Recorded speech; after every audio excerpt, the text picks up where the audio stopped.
मसीह hallelujah पवित्र आत्मा hallelujah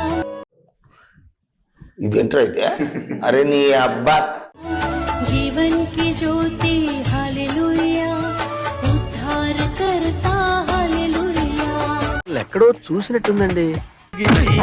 నీ ప్రొడ్యూసర్ని డైరెక్టర్ని మోసం చేసిన నన్ను కూడా మోసం చేద్దాం అనుకుంటున్నావు ఏంట్రా? నేనేం చేశాను సార్? కంగారు ఎందురా చెప్తాను కదా. రేయ్ దీని ఒరిజినల్ బాండ్రా చూడండి.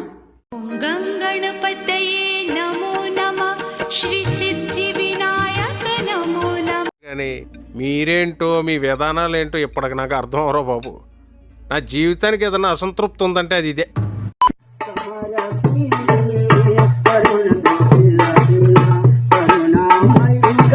మళ్ళీ కొత్త కాన్సెప్టా? ఊపిరి పీల్చుకోవడం కూడా టైం ఇవ్వట్లేదురా.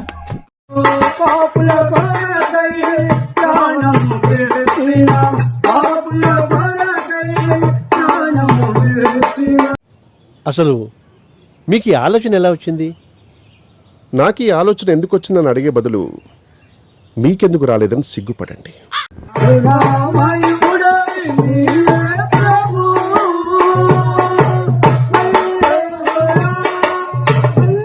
అంటే పబ్లిక్ అయిపోయారంటారా మీరు?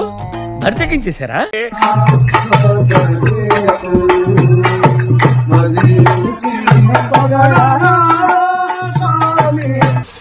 ఓ నీ అబ్బా ఆపరదే. 10 సంవత్సరాల నుంచి మందలవాటు ఉన్నాడు. మందలవాటు ఉంది. ఓకే. ఎలా మానకాలని ట్రై చేస్తున్నా కూడా కాలే. అరే పెద్ద సమస్య వచ్చి పడిందే. డబ్బులు లేకపోయినా కూడా ఎవరో ఒకరు ఇచ్చేవాళ్ళు ఉన్నారు తాగడానికి.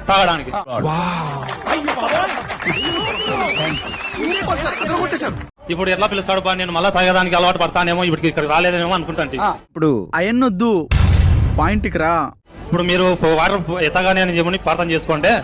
తెల్లటి వెళ్తురు ఇందులోకి నీటి బుడుగులు వచ్చినట్టు. ఏంటి బాబా అన్న? ఇంకోసారి అన్న. తెల్లటి వెళ్తురు ఇందులోకి నీటి బుడుగులు వచ్చినట్టు. నాతో చెప్తే చెప్పావు కానీ ఇంకెవరితో చెప్పకు, ఎవరు నమ్మరు. ఇప్పుడు ఎలా ఉంది? మీకు మందు మీద నుంచి మనసు పోయిందా? అది తాగాలనిపించట్లేదు. అవునా? నిజమా? ఆయనకు దైవ శక్తి వాటర్ లోకి వచ్చింది. మాకు నమ్మకం లేదు దొరా, ఏమనుకో. తాకింది, ఇప్పుడు మందు తాగాలనిపించట్లేదు. అయ్యి బాబోయ్ నిజమే, నమ్మ బుద్ధి కావట్లేదురా. వైట్ హెయిర్ అయిపోయిందండి అంతా. వైట్ హెయిర్ అయిపోయిందా? 60% ఆఫ్ ద హెయిర్ అయిపోయింది. అయ్యో సానుభూతి వద్దురా. 60% అంటే నీకు విటమిన్స్ వేసుకోవడం వల్ల టాబ్లెట్స్ వేసుకోవడం వల్ల రియాక్షన్ వచ్చేసి 60% 60% జుట్టు తెల్లగా అయిపోయింది. అలాగా? ఎంత శుభవార్త చెప్పావు బాబు. ఉండు, నీకు కలర్ సోడా కొట్టిస్తాను. ఓకే. అయితే తర్వాత నేను ప్రేయర్ ఆయిల్ తీసుకొని, వైట్ హెయిర్ ఉంది కదన్నా, ఇది నల్లగా అవుతే చాలా గ్రేట్. అసలు యాక్చువల్ గా నాకు తెలిసి టెక్నాలజీ ఏది లేదు. అవునా? అబ్బా.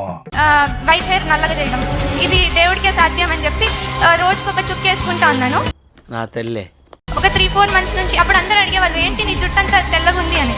ఇప్పుడు ప్రేయర్ ఆయిల్ వేసుకున్నాక నల్లగా అయిపోయింది కదా, అందరూ అడుగుతున్నారు. నల్లగా అయిపోయిందా? అయిపోయింది. పిచ్చోళ్ళ గురించి వెంటనే కానీ లైవ్ లో ఇదే చూడటం. చాలా మంది దేవుడి కమిట్మెంట్స్ ఇస్తారు, ఇది ఇస్తాం అది ఇస్తాం. మిమ్మల్ని ఎక్కడో చూసినట్టుందండి. మంది దశమాగాలు తీరు, మాకు అప్పులు ఉన్నాయి, మాకు బాధలు ఉన్నాయి, గడిది గుడ్డు ఉంది అని చెబుతా ఉంటారు. నేను నా నోరు మూసుకుని దశమాగాలు తీస్తా ఉంటా. తీయకుండా పోవు అప్పులు ఉన్నది దేవా, ఏడ్చుకో. బాత్రూంలోకి వెళ్ళి ఏడ్చుకో, కింద కూర్చొని ఏడ్చుకో, మంచం మీద పడుకుని ఏడ్చుకో, ముసుకేసుకుని ఏడ్చుకో. మంచి కట్టుబాట్లు సార్. ప్రవ్వా నా పని అయిపోతే నేను ఇంత ఇస్తా ప్రవ్వా, ఇది చేస్తా ప్రవ్వా అని చాలా మంది కమిట్మెంట్స్ ఇస్తారు. అందులో తప్పే ఉంది, అది ఆర్ట్. ఇచ్చిన తర్వాత డబ్బులు చేతిలో పడతాయి. డబ్బులు చేతిలో పడగానే అబ్బో ఈ ఖర్చులు ఉన్నాయే, ఏం చేద్దామంటావు మరి? ఆ ఖర్చులు ఉన్నాయే, అది ఉందే, ఇది ఉందే అని వస్తుంది. పోతారా రే, అట్లాంటి పనులు చేయబాకండి, నిజంగా పోతారు. అంటే డబ్బులు ఇవ్వకపోతే చంపేస్తాడా? ఎందుకంటే దేవుడికి మాట ఇచ్చారు, మనుషులకి మాట ఇవ్వాల. దేవుడికి మాట ఇచ్చి ఆ తప్పారా, మీ తిప్పలు మీరు తెచ్చుకున్నట్టే.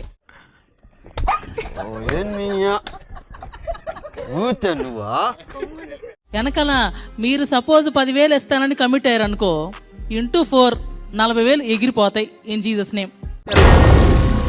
ఏం మాట్లాడుతున్నావురా? నరాలు కట్ అయిపోయింది. తర్వాత మళ్ళీ అయ్యో 40,000 పోయిన నెత్తిని కొట్టేసుకుని ఆడవలసి వస్తారు. కాబట్టి అట్లాంటి పిచ్చి వేషాలు అయ్యి ఆ విషయం మాకు తెలుసులే. ముందెందుకు కమిట్మెంట్ ఇచ్చారు, ఎందుకు తప్పుతున్నారు అడ్డమైన వేషాలు ఇవ్వకండి. బాగా బరి తెగించావు. నీకెక్కలేదు, బరి తెగించిన దానికి నేను ఏం చేస్తానో తెలుసా? ఏం చేస్తానో తెలుసా? ఏం చేస్తారు చెప్పనా? చెప్పు. చెప్తాను నీకు, చెప్తానే. కమిట్మెంట్ ఇస్తే కమిట్మెంట్ నిలబెట్టుకోవాలి, ప్రూవ్ చేసుకోవాలి. అప్పుడు ఆయన చేసుకున్నారు కదా, ఇచ్చి చూడండి ఇంకా ఎంత అద్భుతంగా ఆశీర్వదిస్తారో మీకే తెలుసు. మనం చేయని కూడా ఎంత స్ట్రాంగ్ గా చెప్పొచ్చని మిమ్మల్ని చూస్తేనే తెలుస్తుంది సార్. ఒక వర్గానికి మీరు ఇన్స్పిరేషన్ అంతే. నా డౌట్, ఈవిడ గతంలో బ్యాంకు రికవరీ ఏజెంట్ గా పనిచేసిందేమో.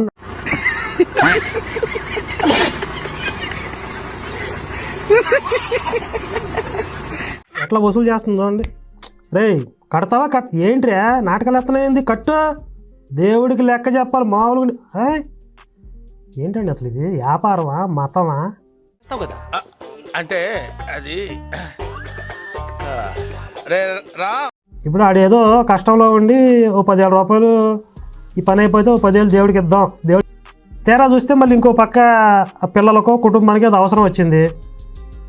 మరి ఈసారికి ఇవ్వలేకపోతున్నానే మాట ఇచ్చాను కానీ పరిస్థితి అనుకూలంగా లేదని చెప్పి ఇవ్వకపోతే దేవుడు పగబడతాడు వాడి మీద. కానీ మీరేంటో మీ విధానాలు ఏంటో ఇప్పటికి నాకు అర్థం అవరో బాబు. నా జీవితానికి ఏదైనా అసంతృప్తి ఉందంటే అది ఇదే. వీడు నాకు అంత ఇస్తా అన్నాడు, వీడు నాకు ఎంత ఇస్తా అన్నాడు, వీడు ఇవ్వలేదు, వీడి సంగతి చూడాలి. అరే పేతురు వీడి సంగతి చూడాలని చెప్పి పంపిస్తాడు అనమాట.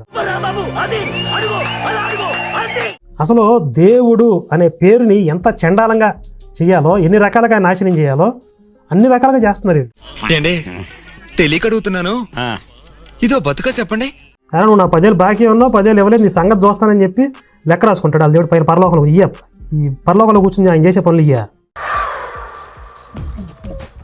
నవ్వు ఆపుకుంటున్నావు కదరా. ఏం చేద్దామంటావు మరి?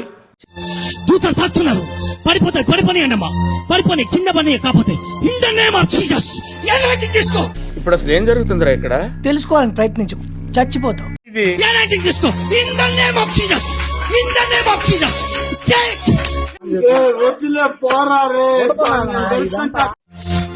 షాక్ అవుతుంది. In the name of Jesus.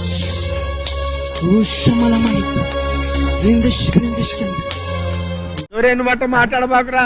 నువ్వు మాట్లాడేది తెలుగా, తమిళమా, మలయాళమా, కన్నడమా, హిందీయా, పంజాబీయా? నీకు దండం పెడతానురా. In the name of Jesus.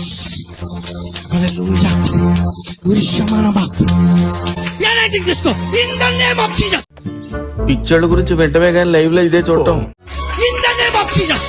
Take anything. In the name of Jesus. Current లాగా షాక్ అవుతుంది. ఏంటి మమ్మీ ఎవడీడు? కరెంట్ లాగా షాక్ అవుతుంది. In the name of Jesus. Japan వాళ్ళు అక్కడ ఏవేవో కనిపెడుతుంటే ఈ ఎదవేం కనిపెట్టుకొచ్చాడు చూడు. బ్లడ్ చేస్తున్నాను, నీ మహిమతో నింపుతున్నా. ఇదేం బతకండి? ఈ బతికే బ్రహ్మాండంగా ఉంది. నింపబడు, నింపబడు. In the name of Jesus.